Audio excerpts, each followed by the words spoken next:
Good Monday afternoon or Monday evening, everybody. Welcome to this episode of SCV Chat. See on the screen that we are live, so glad to be with you. As usual, let's start with our normal disclaimer. The views and opinions expressed on this program are not necessarily the views and opinions of the National SCV, any brigade, division, camp, or other subsidiary, strictly of those given those opinions. I'm your host, GCB, joined again with our usual crew. We got J-Bo, uh, MDS, and AS, and the producer, of course. So good evening, Nobody guys. cares How are about the you? producer. Would you say AS? No, Yes. he said that we couldn't do our job without the producer. And And I love you somewhat very right. much. You're the best thing that's ever happened to us. Thank you, MS. I can tell you sent that to me from the bottom of your heart. You really did. Little Rob knows when you're lying. Um. Anyway, so good Monday afternoon or evening, gentlemen. How are y'all? How was y'all's days? Busy. It was good, especially now that we've started our episode. We're on our 10th episode. Oh, 10th episode. Hey, guys. Hey, 10.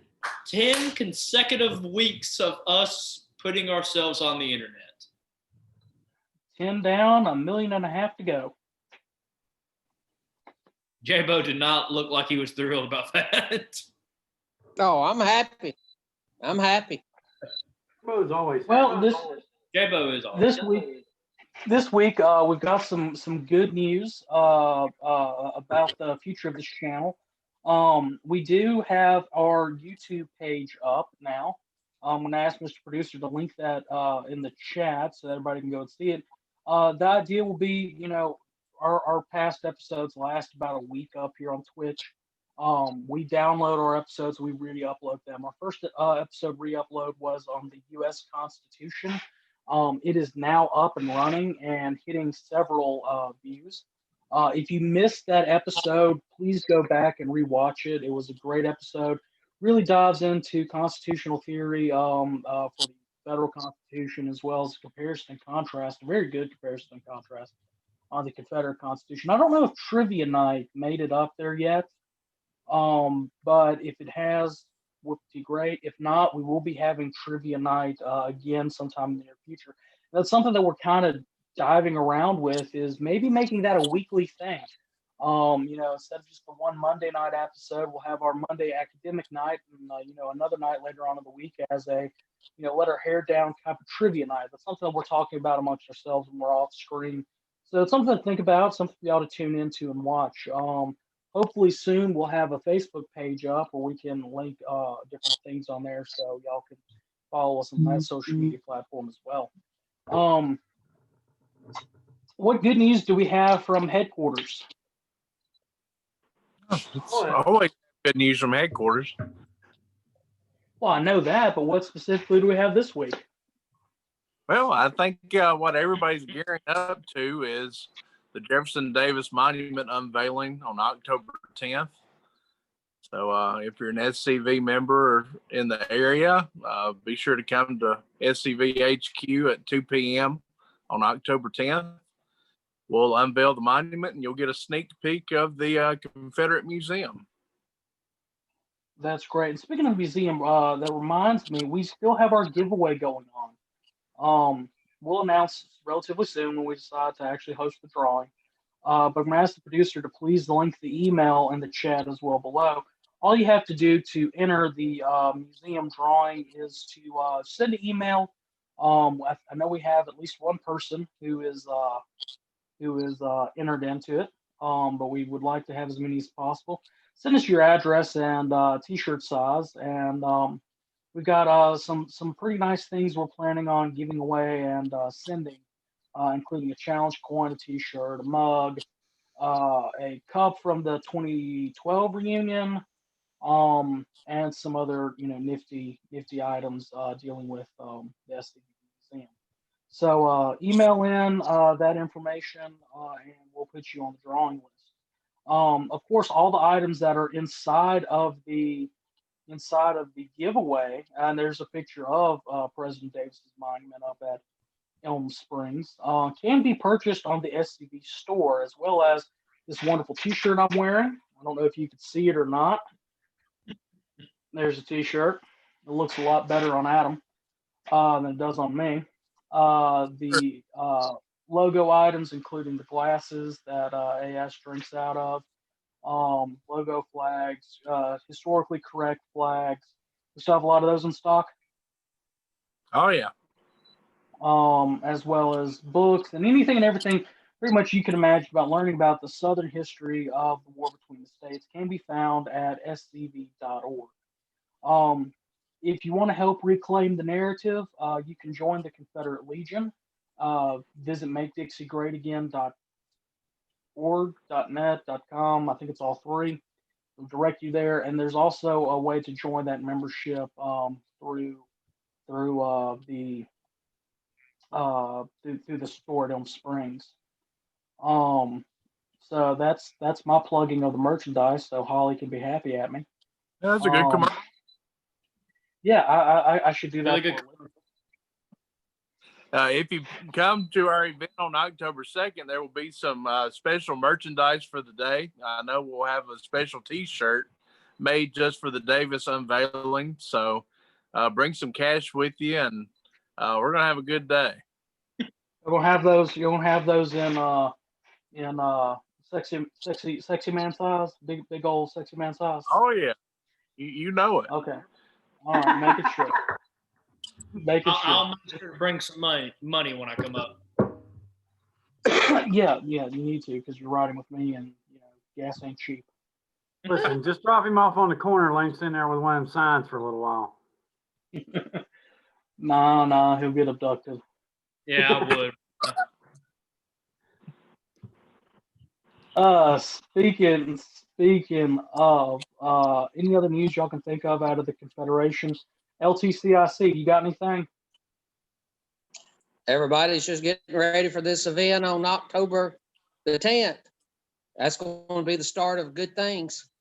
I'm hoping to have our certificate of occupancy and moving into the museum anytime, because I put some pictures out there today of Elm Springs, and they were doing all the landscaping. So I saw that. I understand that that's all we have left, and we get our certificate of occupancy. So and who knows, on October the 10th, we very well may on this channel go live and show everybody what's happening. Who knows? Just might. Because the producer and myself will be up there. We may even, if we can get a chance to walk around the museum, show everybody what it is. So more information will come on about that. So y'all make sure to be checking information about October 9th and 10th as we continue to plan on that. Which brings up this. Go ahead. I just wanted to thank Confederate Broadcasting for entering the giveaway. Email is in the comment section if anybody else watching wants to do that. But thank you, Confederate Broadcasting, for entering. So it's AS's favorite time of the week when I put him on the spot, and he always acts like he doesn't know it's coming, but he knows what time of the week it is. Give us some words of wisdom, O wise one. Well, I can kind of commiserate with Jefferson Davis on this. This is one of my favorite quotes of his. All we ask is to be let alone. So, Amen. Just leave us alone. All right. So, trivia question time, boys. Y'all ready for it? And yeah. All right. Mr. Producer, chat's open for us to throw in some trivia questions, right? Chat is open. All right. Who gave the first battlefield promotion as an award for, quote, distinguished conduct?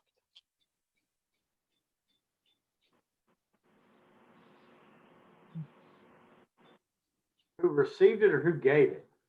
Who gave it? I'm willing to say our president, Mr. Jefferson Davis. All right, we got one for Jeff Davis. Let's see. Anybody else want to answer? I was thinking the same thing. Yeah, It I'll would be go with that too. Gabo is a very wise man. I'll follow him. All right. Well, cowards. Yes, yes, it was. It was President Davis. Does anybody know the battle? No. Wasn't it first Manassas and wasn't it the Beauregard? I'm not sure who it was to, but yes, it was at First Manassas. It was President Davis at First Manassas. He was reportedly the first head of state to personally observe a battle during the war. I don't think Lincoln observed that battle until Jubal Early and his boys were knocking on Fort Stevens. There in '64, he almost got his. Well, he did get his hat shot off. By Georgia boy. Hurrah for Georgia. But That's right. Could have been 6 inches lower. He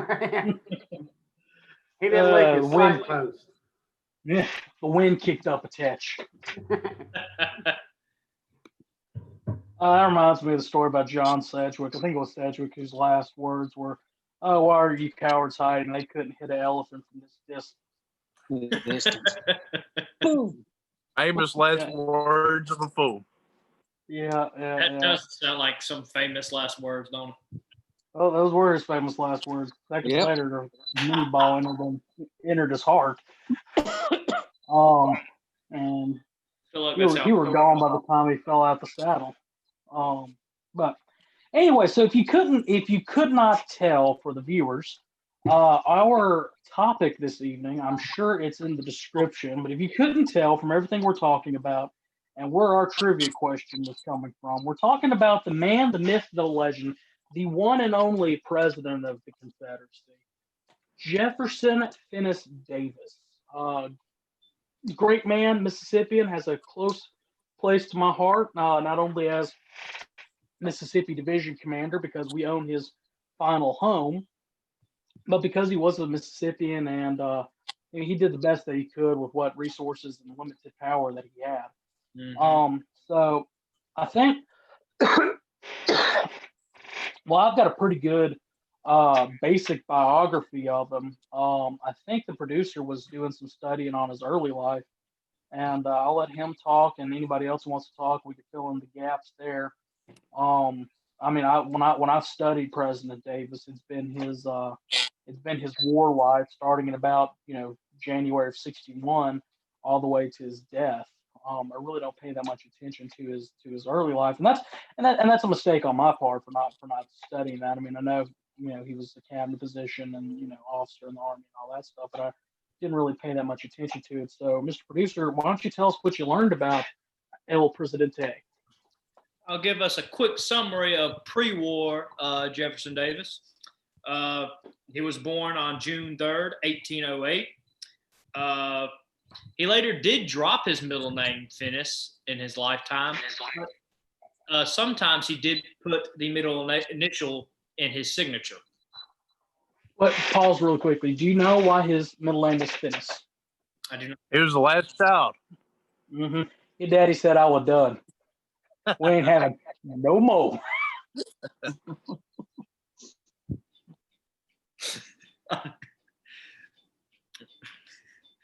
I'm getting too old to be having any more kids. They did have a pretty good bit of kids. I'm pretty sure his oldest brother was 23 years his senior. Mm-hmm. Joseph. Poor MS's eyes got real big on that one. That's a I was mistake. thinking he was already an uncle several times before he was born. When he was born, he was already an uncle. He was already an uncle. His middle name Yeah. should have been accident. Well, you have to remember they didn't have cable back then. They didn't have Again, Twitch the and views- Zoom meetings. Yeah. Again, the views and opinions expressed in the show. You didn't know this when you started watching us, but we're really protecting you from having another kid. Yeah. Who? I don't have. All right, No. continue. Who's got kids? I don't think a single one of us got kids. I That's got because we're too busy doing this. That's because we're too busy doing this. See, we're helpful. I've got little Rob. Little Rob. I got the SCV Challenge, Mississippi Challenge coin. I got Mini Mac. All right, Let's get back on topic. Yeah, it's back on top. Adam's got a dog. Choo choo. Jefferson Davis was named after then President Thomas Jefferson. Around 1812, he moved to Wickerson County, Mississippi. In 1824, he attended the United States Military Academy at West Point. He graduated in 1828. Upon graduation, he was a second lieutenant. Around this time frame, Davis did fall in love with his first wife, Sarah Knox Taylor, daughter of his commanding officer, That's what I'm Zachary. talking about. Let's talk about Jefferson's guts there. Oh yeah, yeah. Oh, if you listen to or read Shelby Foote's 3-volume narrative, which is where I learned most of my Jefferson Davis pre-war stuff. Zach Taylor hated Jefferson Davis. I mean, just absolutely hated him. Before the marriage, he didn't like the fact that he didn't want his daughter marrying a soldier. He didn't like how ambitious Davis was and other things, negative qualities that they happened, and he really didn't like him. 3 months into the marriage. Yeah, and I'll in fact, they eloped. People know that they actually eloped, and she didn't tell. She never. Well, I mean, she wrote it in a letter, but she never told her father face to face that they were getting hitched. Wow. Confederate Broadcasting says he has 5 kids, and he'll keep watching to see if I can keep from having 6. Thank you. We'll help you. Although that is good recruiting. That is some good recruitment right there. It's good to stop just shy of the Brady Bunch. And have your own platoon. Jefferson Davis married Sarah on June 17th, 1835, and resigned from his military career in June 30th of 1835. They were only married for 3 months before Sarah died of malaria. Jefferson Davis had a tough time dealing with that and traveled around a good bit of the country, if I'm not mistaken. Yeah, let's pause there for a second. They both had malaria. They both caught it on their honeymoon. And in fact, Davis went blind in his left eye because of the malaria. And he always had bouts of it kick up throughout his life. And a lot of people thought he was going to die, but he somehow miraculously, I guess the grace of God, was able to survive it and got well enough to be there at her deathbed. When she finally passed, and like the producer said, it was something he never really got over. He went into a deep state of mourning. So, in the 1840s, he started his political career. He lost his first election, if I'm not mistaken, but then got elected into the House of Representatives for Mississippi on December 8th, 1845. And he kept that position until October 28th of 1846. He was then appointed to the Mississippi Senate position after his predecessor had passed in 1847, and he held the position until 1851. He was actually the Secretary of War from 1853 to 1857. He then went back to the Senate for Mississippi on 1857 until January 21st of 1861, where he resigned. Yeah, and you glossed over a big major important life event there on him.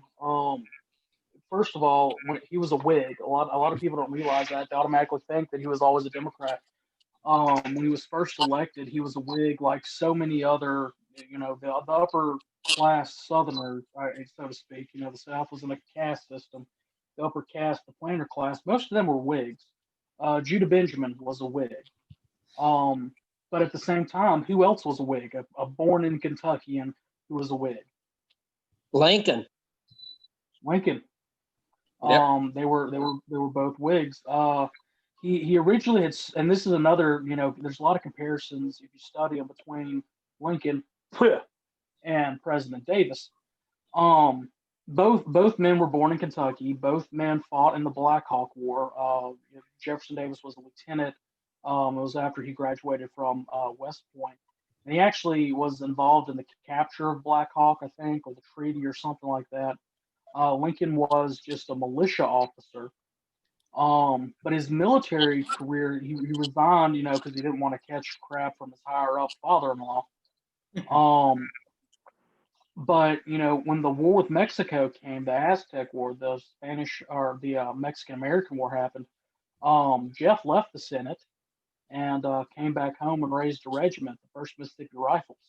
They carried I had my book with me. I give you the exact model rifle. I think it's the 41 Springfield, the Mississippi Rifle. It was a 2-band rifle, but they were deadly accurate with it. And he led them at several different battles, but at one battle, the Battle of Buena Vista, his men held off a Mexican cavalry charge, and he's famous for saying, "Stand fast, Mississippians," which, show the coin. Producer, show the coin. Show the coin. Show the coin where people can read it. On the back of the Mississippi Division Challenge coin has the words, "Stand fast, Mississippians," which, again, plug in the Mississippi Division, of course.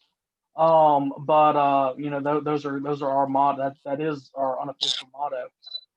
And it's still the motto of I think it's the 155th National Guard to this day. A quote by Jeff Davis. Stand fast, Mississippians. But he came out of the Mexican War as one of the premier Southern heroes. While he was Secretary of War, he began the dome on the U.S. Capitol. And he started the Camel Corps, which, if you're not familiar, Douglas. the Army, Douglas. The Army was spending thousands of dollars on mules every single year to cross between, or to get out to California, to the post out there and elsewhere in the deserts. And mules are stubborn creatures, if you didn't know that. They didn't get Murray County mules, boys. I'm sorry. I'm sure. Sorry, what did you say? How did you say that? Say that again. I'm sure that President Davis didn't have Murray County mules. I bet he did. Well, if he did, he wouldn't have had to start the Camel Corps. He probably got some of them mules from Columbia, South Carolina. Yeah. Anyway, so he gets the idea, well, there's a desert over in the old world. They use camels to carry everything. Why don't we get camels? And plus, camels, they can operate on less food and less water than an actual pack mule. So he brought some mules over and tried that. And it didn't have enough time to actually, go into practice before the war started.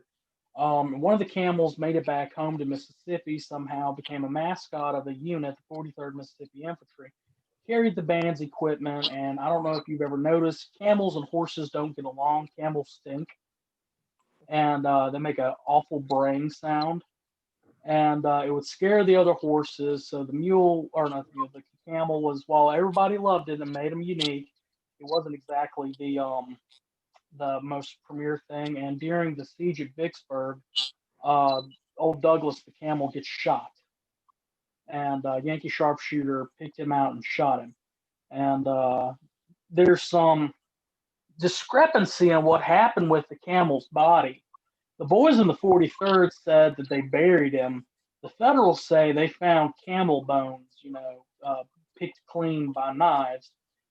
This is my question. It's a 47-day siege. I have a choice between eating my belt and my shoes or camel steak. Listen, bro, I'd ate the camel. I've eaten a lot worse things. I'm sure with enough salt, it tastes like regular pork. I ate a Um, fawn. Been better. Camel, the real other white meat. Ugh. Not saying going out and eating a camel. And the producer got us to, and this is where I'm going to kind of really take over. He got us to January of 1861. And of course, Mississippi, we secede on January 9th, 1861. We hoist up the Bonnie Blue, and word gets up to D.C. that we've exercised our rights as a sovereign, independent state who voluntarily joined the Union, and we're going to leave. And Jeff Davis says, "Okay, I haven't been for secession. I don't like secession, but I'm going to follow what my state does." And he gives this beautiful speech, this eloquent speech on the floor of the Senate. And the speech has been labeled as one of the best speeches ever given in U.S. political history. Read again Shelby Foote's first volume of his three-part narrative, and you can read this speech in its entirety. It's absolutely beautiful. But before he leaves D.C., he sends a wire to Governor John J. Pettus, and he says to Governor Pettus, excuse me, "Judge what Mississippi requires of me and place me accordingly." So Jeff Davis is coming home to Mississippi, and he doesn't know what to expect. He doesn't know what exactly he's going to have within the new provincial government, but he's hoping for a military position. He gets what he wishes. In fact, he wanted to serve in a military position. He wanted that very badly. And let's be honest, on paper, there was no one more qualified out of Mississippi for it. I mean, he had led troops in combat, in Mexico and in the Black Hawk War. He'd been Secretary of War. He'd been a senator.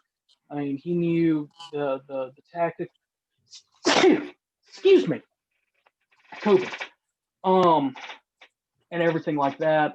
So he was perfect to be put into the position, and he was put in as Major General of the Mississippi Forces. And we're going to take a break here in a second, before we go on to the later part of his life.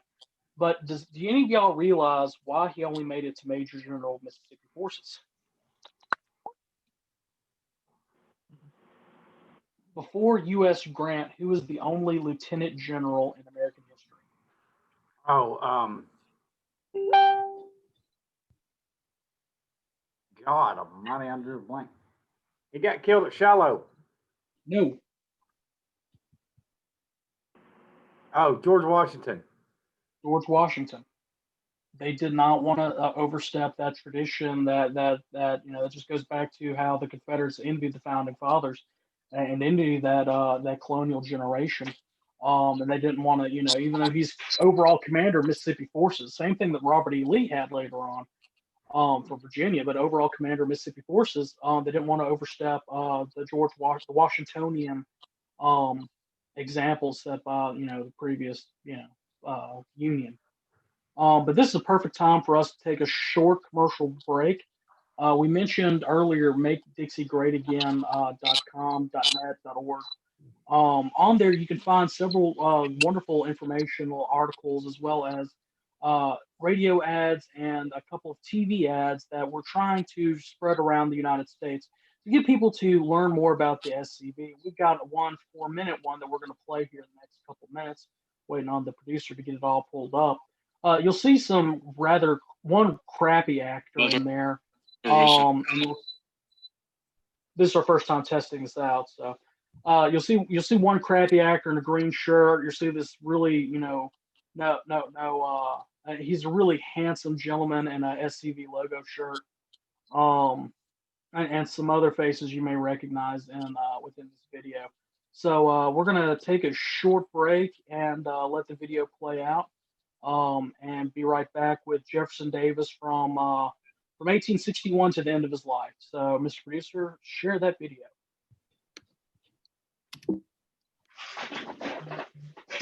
When my mother was in college, she danced with Confederate veterans.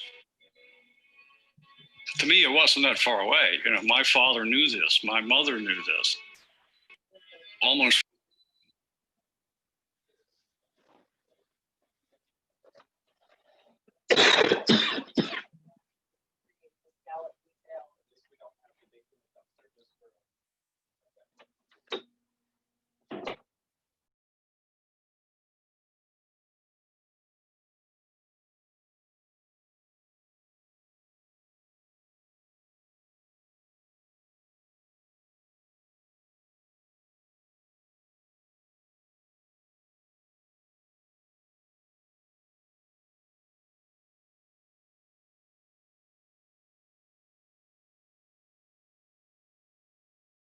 patriotic, and non-political organization dedicated to ensuring that a true history of the 1861 to 1865 period is preserved.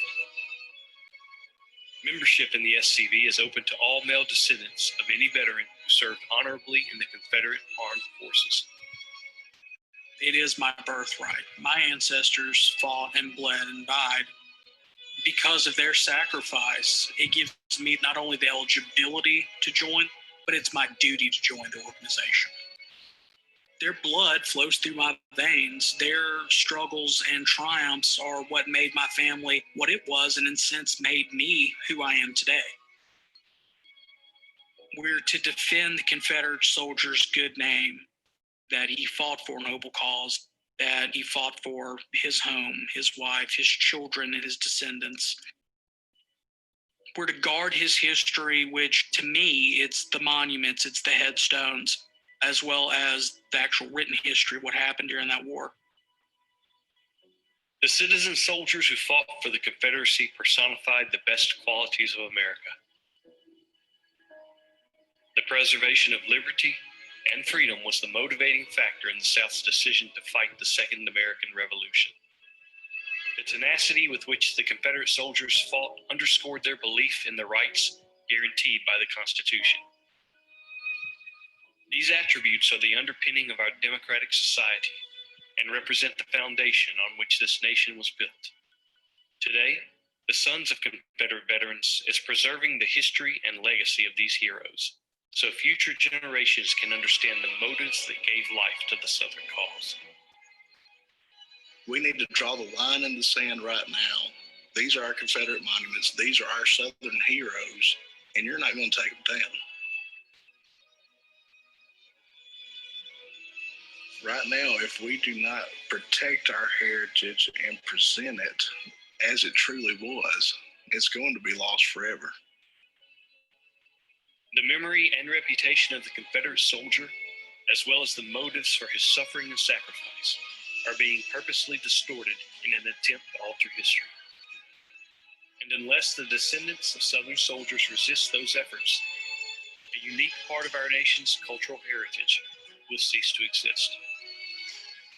My commitment to the SCV is a commitment to our heritage, our cause, not in a violent way or aggressive way, simply in the way we live.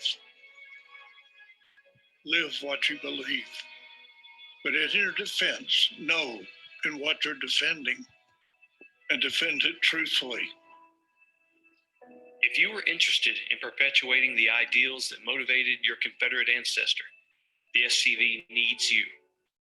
Simply visit www.scv.org today. Our genealogists are ready to help you trace your Confederate heritage. We're not just some history club. We are a fraternal organization who is essentially the last guardians whose duty it is to defend American and Southern history.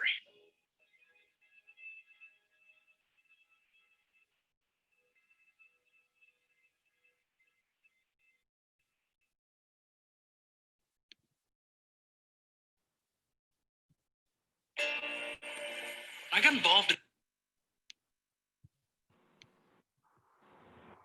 Those are great videos, aren't they?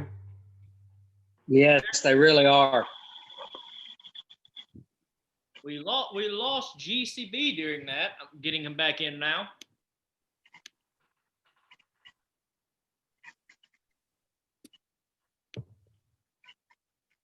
All right. But all apologies. That was our first time. So if video cut out on your side for a second, I apologize. We were getting putting our feet in the water for the first time. But next time we do what I guess we could call a commercial break, I have the know-how to do it and run it correctly. So good test run. You're doing a good job, sir. Yeah, just do it live. Good job. And if Yeah. you want I'll to give you a So sarcastic with it. look, buddy. I got a treat for you when you come up. All right. Is that a Twinkie or crackers? That's not a cracker. That is a strawberry roll. They are delicious. Okay, I actually like that. So if that's not up there for me when I come up, I'm going to be really disappointed. I'll leave at my office since I can't be there on the 10th. Well, we'll leave something in your office because we can't be up Don't there. trust a fat boy with it because I'll eat it. I'll bring you a box of banana twins. Oh, you can't have one right now. No. It's mine. Yeah, he can have mine. So anyway, we left off, and sorry, I had to jump and go grab a bottle of water. I don't know if y'all could tell, but I'm kind of stopped up and sneezy and sniffly. I'm hoping it's just a fall sinus infection and it's not the COVID. Not the Rona. I hope it's not the Rona. I'm not cool enough to be like the Grizz and have the Rona. J-Bo wants to say something. Yeah. Give me one moment. If anybody wants to see any of those videos, and there were a number of those videos, I believe it's 4 of them. And you can go to the website or Facebook and see all of those videos in their entirety. So I just wanted to put a plug in for them. Remember the Confederate Legion. Remember Make Dixie Great Again. Go to scv.org and get all hooked up with all of it. Or Facebook. I'll That's I'll my put plug. the YouTube link for them in the chat. Yeah. And speaking of the chat, when I jumped out, I pulled out one of my AirPods and it accidentally closed out of the Zoom call, and I apologize about that, Mr. Producer. But I was able to watch it on my Twitch channel, and it looked really good, just from my watching. There was one comment on there about one of the guys in there, and I agree completely. You should see it in there. The guy in the green shirt sucks. But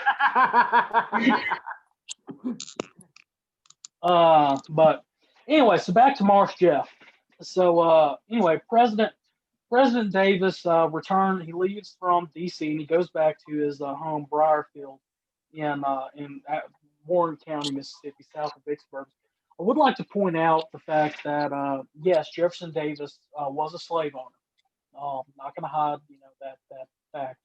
But the way he held slavery, and in fact, many of the enslaved people who were at Briarfield Plantation, who were who were inhabitants there, they said nothing but good things about President Davis and the way he did things. In fact, if somebody did something wrong on the plantation, he would actually have a trial where he would sit and judge, or either he or the overseer would sit as judge. And I believe he even had a black overseer. But the person would be tried just like a normal court of law, and there was a 12-member jury made up of the slaves, and he would make sure that it would be fair, legal, and everything, just like if somebody else had broken the law. I haven't found any accusations of punishment, him going at any type of punishment for any type of crime, just willy-nilly. It always happened with that. But anyway, I digress. He and Verena, his wife, his second wife, mother of his children, are back at the the home Briarfield, and they're working in the rose garden, and a courier rides up, and there's 2 quotes, and I'm not sure which one is more accurate, but they're both attributed to Verena. The first quote is, when reading the telegram, he looked so grieved that I feared some evil had befallen our family. The other quote is, he looked like a man who had just received notification of death. Both of these telegrams, or the one telegram, both quotes allude to the day, February 9th, when he received word that he was elected as president of the provisional government of the Confederate States of America in Montgomery, Alabama. As I mentioned, President Davis did not want to be a politician for this upcoming struggle. He wanted to serve in the field, go on his military backing. But he accepted his responsibility. He left Vicksburg on the same day that Lincoln left Springfield, Illinois, excuse me. And both of them traveled to their respective capitals. At that time, Montgomery was the Confederate capital. He was sworn in at the, I think is it the State House up there in Montgomery, or um, I can't remember, but there was a sesquicentennial rally held there. Mhm. But he was sworn in as I was was it the State House then, J-Bo? Mm-hmm. Thank you. Yes, right across from the library. Right Thank you. across from the library in Montgomery. Yep. Thank you. For the White you. House now. Thank you. Thank you. Okay, I'm done. So anyway, he goes to Montgomery and he begins setting up a provisional government, working with the framers of the Confederate Constitution, as well as his different cabinet members, things of that nature, getting everything set up.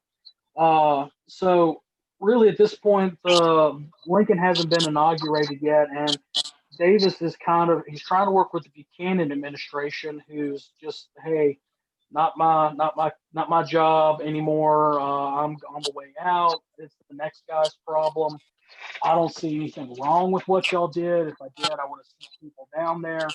But really, it's a thing for the next president. Thank you, Buck. But Lincoln gets inaugurated, and Davis sends I found this interesting. He sent a group of commissioners to Washington, D.C. And what Davis wanted is just like AS said earlier, all we ask is to be let alone. He offered to buy every federal installation that was, held in the South, that was still occupied by the Federals, which includes Fort Sumter, I believe Fort Pulaski in Georgia, several others. He offered, hey, the South will pay you for them. You won't lose a dime on it. We'll also pay our portion of the national debt. Just leave us alone. Lincoln would not meet with these guys in the South, because if he did, he wouldn't directly meet with them. But if he did, he would have, given the Confederacy some the legitimacy that we needed. However, his Secretary of State, William Seward, who he and Lincoln were political rivals before the war, Seward did meet with them, and Seward made promises on behalf of the administration, on behalf of Lincoln, saying that, hey, we're not going to relieve the forts, we're not going to do anything. If we do, we'll give you a little bit of heads up notice. But pretty much, we're going to pull out. Y'all can have it. Yeah, free. Y'all be free. And Seward was doing that to try to hurt Lincoln. Really. I believe that. Several other historians believe that. He was trying to mislead the South. And Really? Politicians messing with each other? No. Yeah, exactly. Yeah. Never happened in American history. I mean, they would lie. What? Yeah. Lie about somebody who kicked their butt for the party's nomination too. Mitt Romney. Sorry, I had a frog in my throat there. Thinking the same thing. We're not political, remember. Anyway, so they continued on. The South was continuously lied to, and they lied to us some more. Finally, Lincoln finds out the game Seward's playing. He's like, I didn't give you permission to save all that. And Seward's like, well, it did. Lincoln's like, well, we've got guys sitting in Charleston Harbor, South Carolina, who are starving, and that is the case. They were starving. They pulled out in December after South Carolina seceded, and all the federal troops who were still in the federal army were in Fort Sumter, and including a Kentuckian by the name of Anderson, and a little known captain at that time who became a general, but who is incorrectly called the father of baseball, Doubleday, Admiral Doubleday. Anyway, they're sitting in the harbor, they're starving, they're running out of rations, and military honor said that they had to hold out so many days, let all their rations go away, their potable water go away, and then they could surrender and still march out with their heads held high. Lincoln, not being a military man, didn't understand that. He was explaining that to him. He said, well, that just ain't, that dog ain't gonna hunt. Not an exact quote.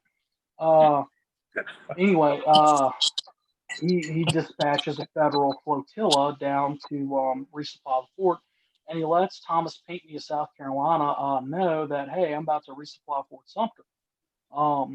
He didn't want to tell the Confederate government that because, again, that would give legitimacy to the Confederate government.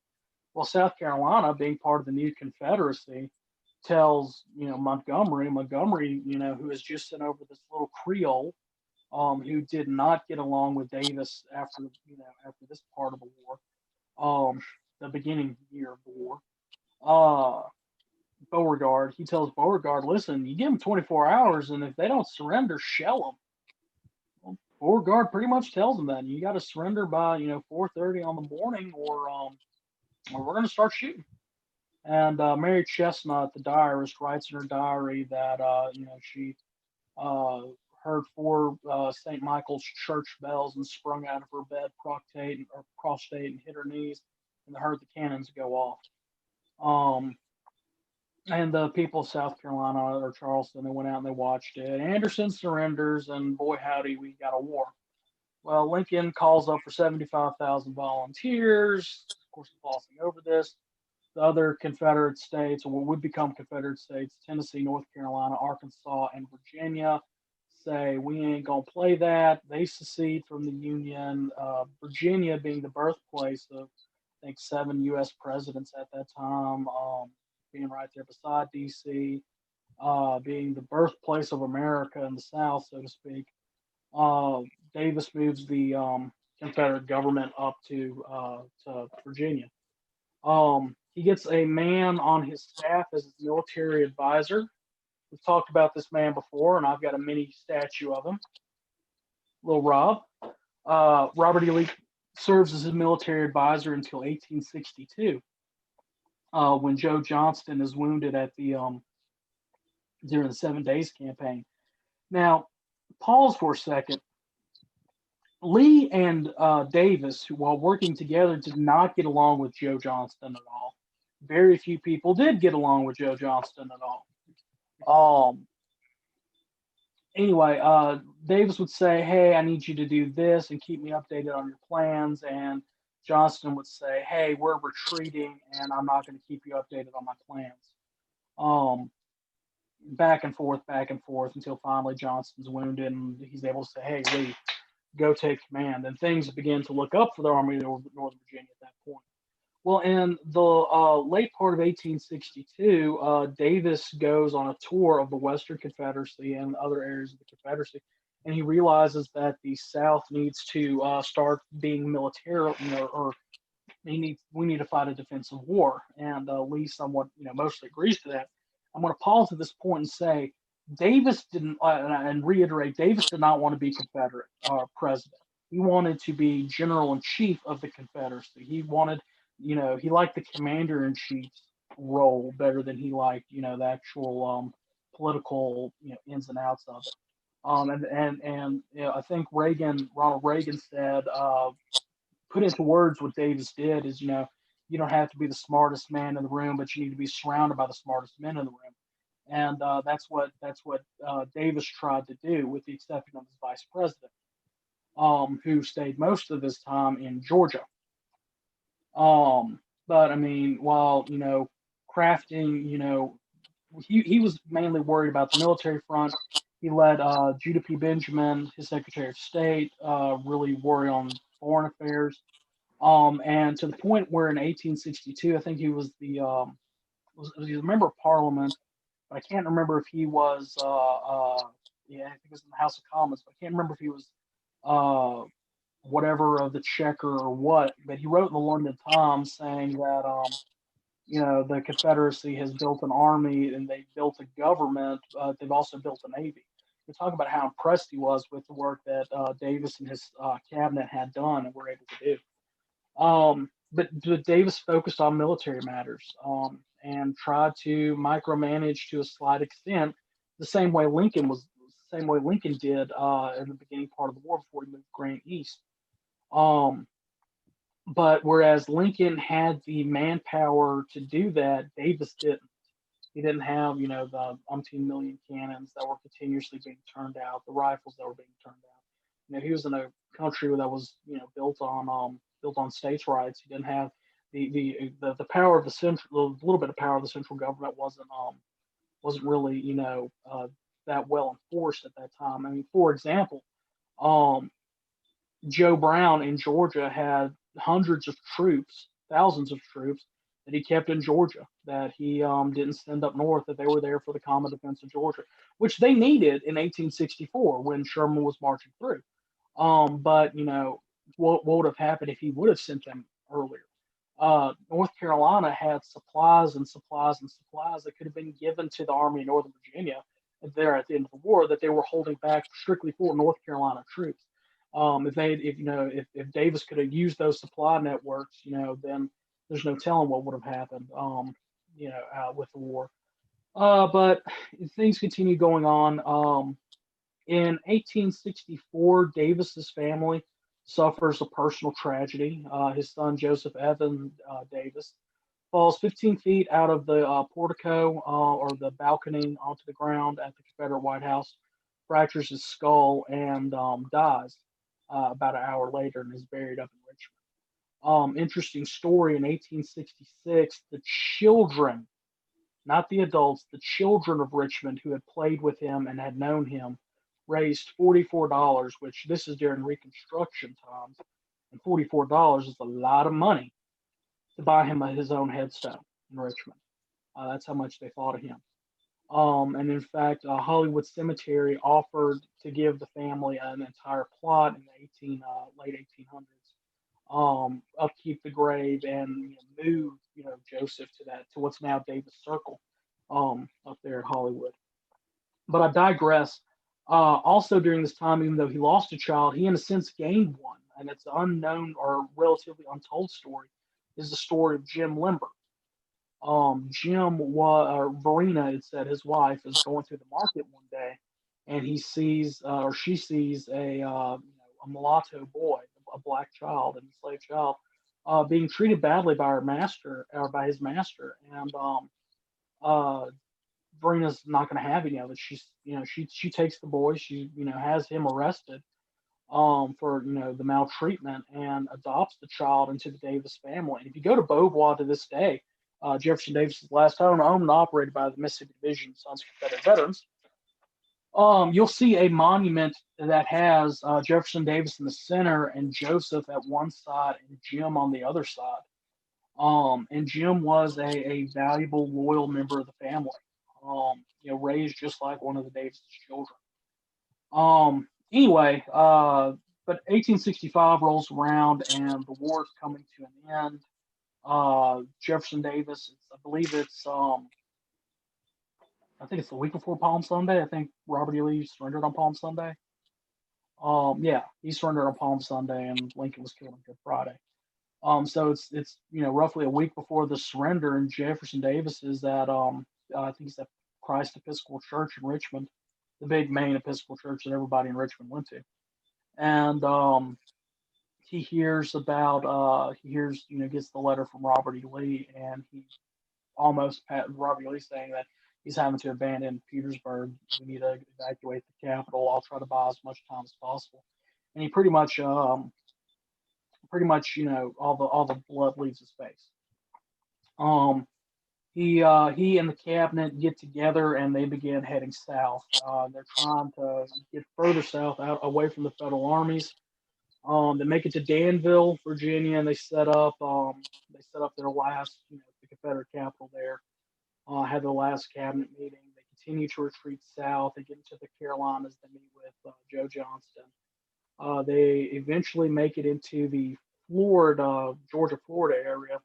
And Judah Benjamin, Secretary of State, says that, hey, I'm going to go to Europe and settle our affairs, and I'll be right back. And a lot of people give Judah Benjamin some hell for this, for abandoning Davis.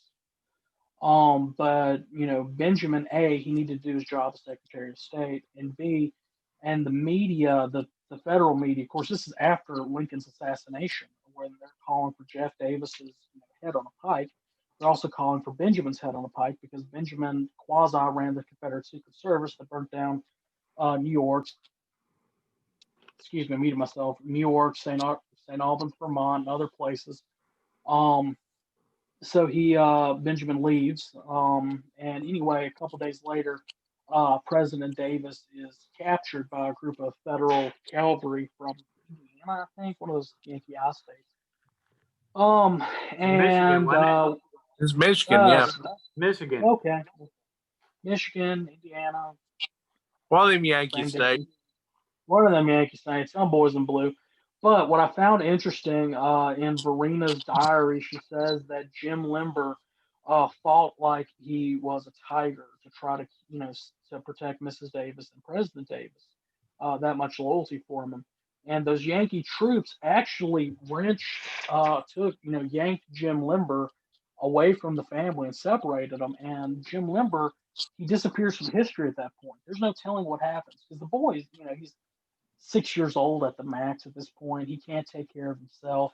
There's no real telling what happens to him. History doesn't record anything else, but there's photographic documented evidence of him. There's Mrs. Davis's diary and other, Richmond newspapers and stuff that do say that he exists and, talks about or confirms the story. Excuse me while I take a sip of water.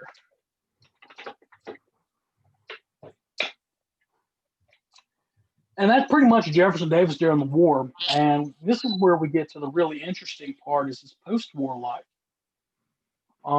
Post-war, his family is eventually released and they go to Canada and stay with friends.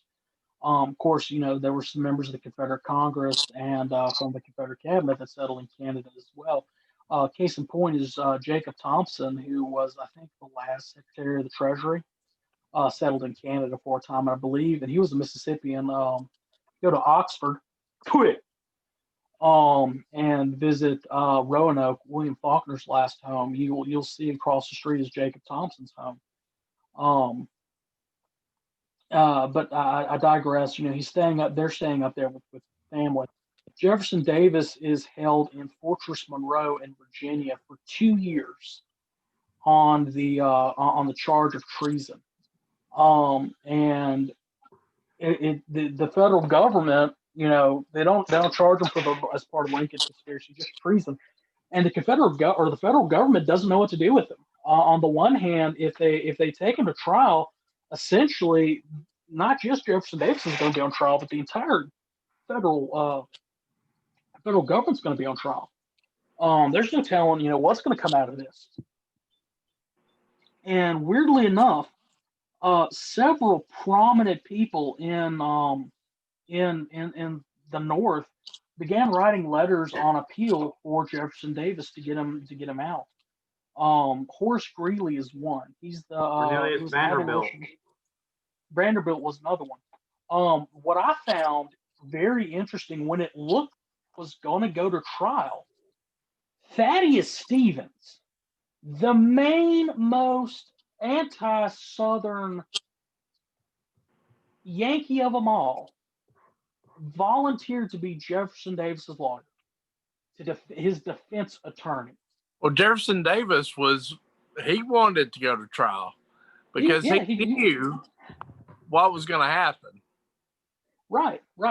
Eventually, he would be exonerated. Right. Either he would be exonerated. So with the Confederacy.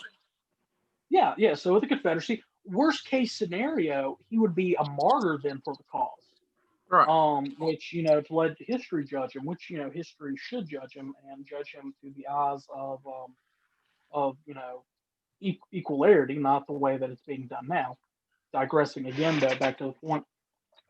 Eventually, Horace Greeley, the newspaper editor, he's a good personal friend of Lincoln's, eventually puts up, I think, $10,000 for a bond for him, and he's bonded out. He goes to Canada for some time and moves in reunites with the family, and he begins missing home. So he begins looking for a place to stay. A personal friend of the family, Sarah Dorsey, owns a house on the Mississippi Gulf Coast, which she has renamed Beauvoir, which is French for beautiful view. and she invites Davis to come down to write his memoirs, write his books. Davis moves into one of the pavilions, little cottages there, and he begins writing The Rise and Fall of the Confederate Government, his book on the Confederacy. It's a 2-volume book. I think I think you can get it at Beauvoir. I'm not sure. I know you can get it on Amazon. But he writes that and eventually begins buying the property from Mrs. Dorsey because he's in love with it. Well, Mrs. Dorsey dies, and come to find out, Jefferson Davis was the sole heir, so he inherits the property. He gets the property and he lives down there, and he kind of goes on a speaking tour for the South. Speaking to different Mississippians or different Southern groups, trying to, defend himself, defend the Confederacy, and try to heal the nation as best as possible. He eventually gets on a train to go to New Orleans, catches pneumonia, and dies. And it's the largest funeral in New Orleans history. He was originally interred in the Army of Tennessee tomb, I believe, in Metairie, Louisiana, where we will have the next national reunion of the Sons of Confederate Veterans.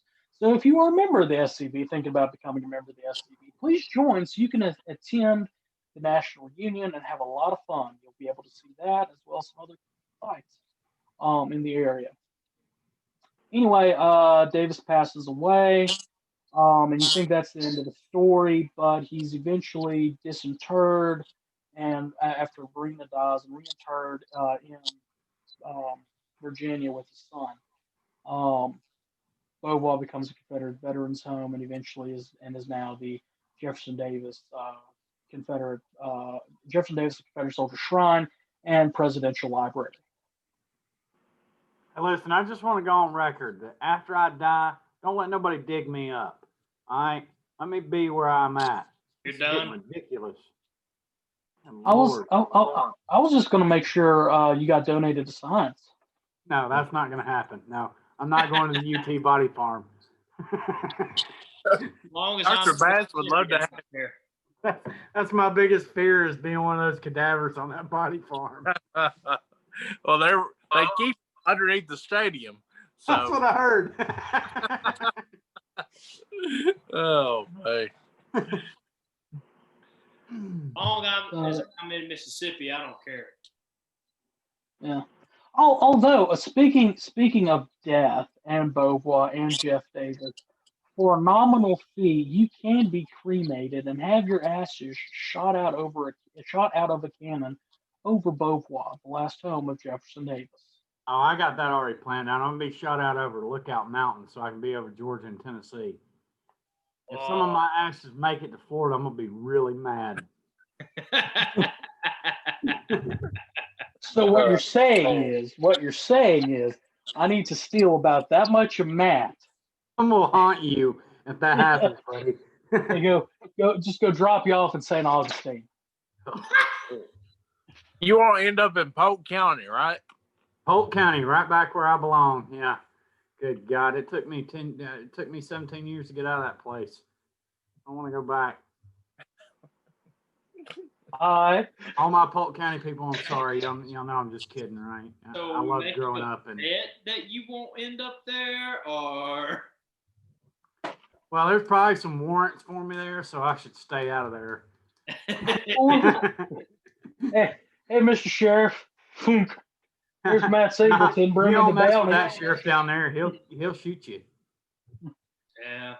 Is it wanted dead or alive type of warrant, or? He's like a modern day Buford Pusser, that guy. Oh, walk and talk. As long as he's not a modern Buford T. Justice. No. We respect him in Polk County. I can see the Dom DeLuise in this view right now, though. See, I told you, it's like if Dom DeLuise and Burt Reynolds had a baby, it'd be Adam Southern. I'm telling you, good looking fat man. Right? Chief, what's up? Yeah, buddy? that's Chief. Chief Cam. All right, Chief Cam.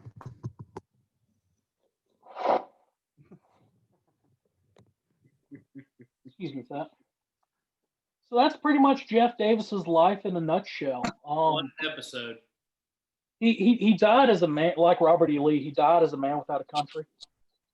He didn't regain his citizenship until Jimmy Carter, and that's probably the best thing Jimmy Carter ever did was give Jeff Davis and Robert E. Thank Lee their you. citizenship. Yeah. Can't expect much from a peanut farmer from Plains, Georgia. I hear the Billy beer was really good though. Hey man, my dad had some of that Billy beer, and I got into it when I was like 9 or 10 years old. Well, that was some terrible stuff. I still remember the taste of how bad that was. He could have at least made it like a peanut butter. Like there's a peanut butter whiskey out. He could have made a peanut butter beer. That would have been good. And you know what? I had like a peanut butter beer over in Franklin one day. It was delicious. Tastes like a Reese's cup. Hey, you mix some of that peanut butter beer with rum chata. Rum chata. Rum chata. Rum And chata. that is my if I feel like just drinking something over ice, it's rum chata every day. All right. Well, is that it for this week? Are we done? I don't have anything else. How'd the chat go, producer? Are you eating waffle fries from Chick-fil-A? Well, I had to leave for a second. There's not Went to Chick-fil-A during the show. So these days I have to get a fruit cup when I go to Chick-fil-A's. Okay, they told me they would be here at 9:30. I hear a knock at my door at 8:50, and I'm like, we still have 10 minutes left at the minimum. That's So I okay, got like, man. No one waits for God's chicken. That's true. When they knock, you better. Yeah, well, that's why 2020 has gone so bad is because of the Popeyes chicken sandwich. Again, the views and opinions are not necessarily that of the SCV or any other subsidiary, just those expressing them. We're gonna get Just hate 5 mail dudes from sitting around talking. Hey, J-Bo's been kind of quiet during all this. J-Bo, what do you think about the legacy of Jefferson Davis? Man, that's a huge question. When you are the one and only, and the only one that will ever be, you're a legend automatically. Because there's nobody that can ever deny what the man did. There's nothing they can deny what he did. I don't think he was a very good politician.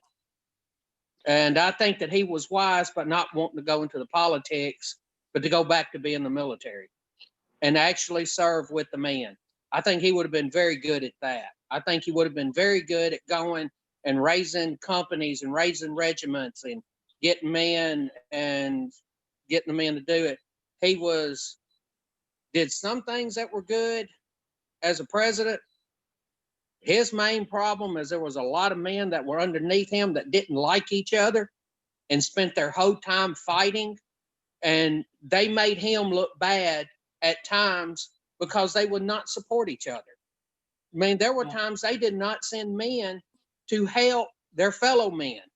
They would just, well, you didn't come help me, I'm not going to come help you. Well, that makes him look bad. So he did the best he could with what he had, and he only did it in a short period of time. 4 years. Yeah, and I think look at what they created in 4 years. And when they first started this, the first 7 states that succeeded never knew Abraham Lincoln as their president. They had succeeded and already left the Union. He had already been assassinated by the time they come back in the Union.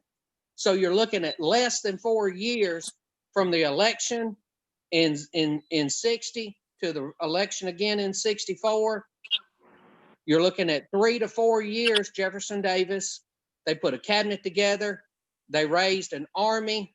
They did their best to feed the army. And they would have supplied the army better if certain areas would have helped. Yeah. To me, the man's a legend, and he will stay a legend. Yeah, I agree with My J-Bo. opinion.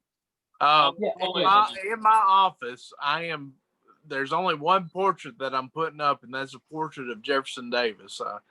I can kind of commiserate with him. Like I said earlier, we're just trying to do the best of what we have.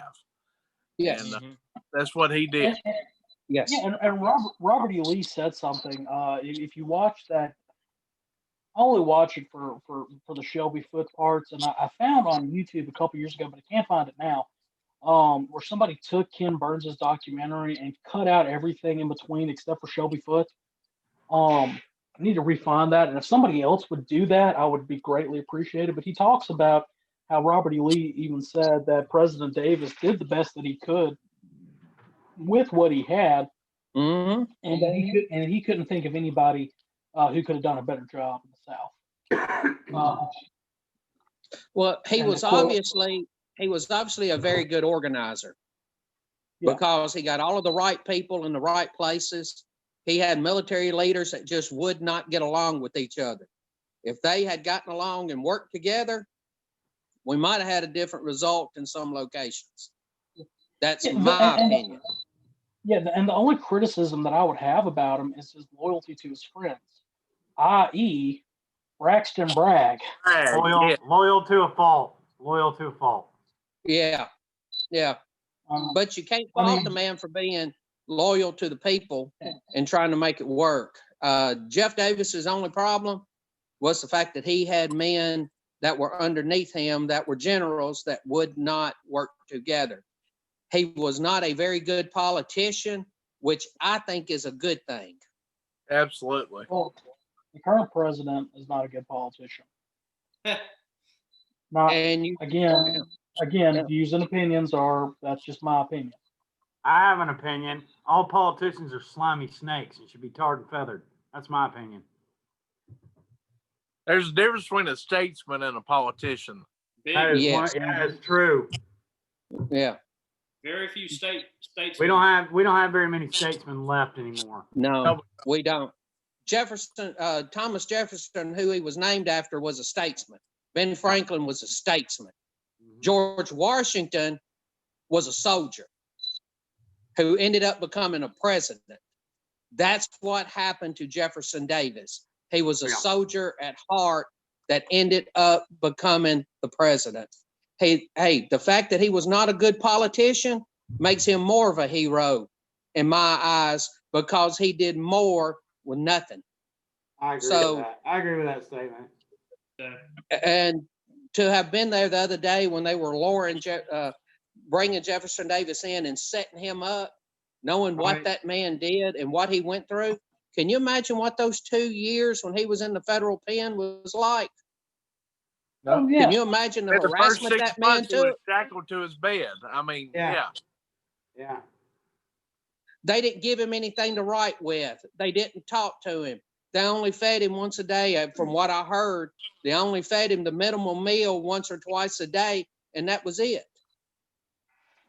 Although he did get the coolest Imagine what he gift out of went through. Oh yeah, Huh? he did get a really cool. He did get one really cool gift while he was in prison. From the Pope. Yeah, Pope Pius IX sent. He took some thorns and wove it into a crown of thorns and sent it to him, and it's on display, or it was on display. It's owned by at the Confederate Museum in New Orleans. Oh, Confederate Memorial Hall. Yeah, That's a great That's an place. awesome friggin' museum. I have to go check it out. I can't remember the last time I've been. I'll tell you we'll when go we'll- at National. Yeah, Yeah, we I was all gonna need to go. Oh yeah, Yeah. sure. Because all of us I've together already- equals entertainment, no matter what. Well, I mean, I've kind of already started planning the cool kids' itinerary, Yep. including the World War II Museum. Hey, let me tell you something. You need about 6 days to go through that thing. Yeah. That's one of the most amazing museums I've ever been in my life. Yeah. I want to do the full experience with the 4D show and go see the PT boat and all that stuff. Yeah, it's cool. Oh, hey, I want to say one thing.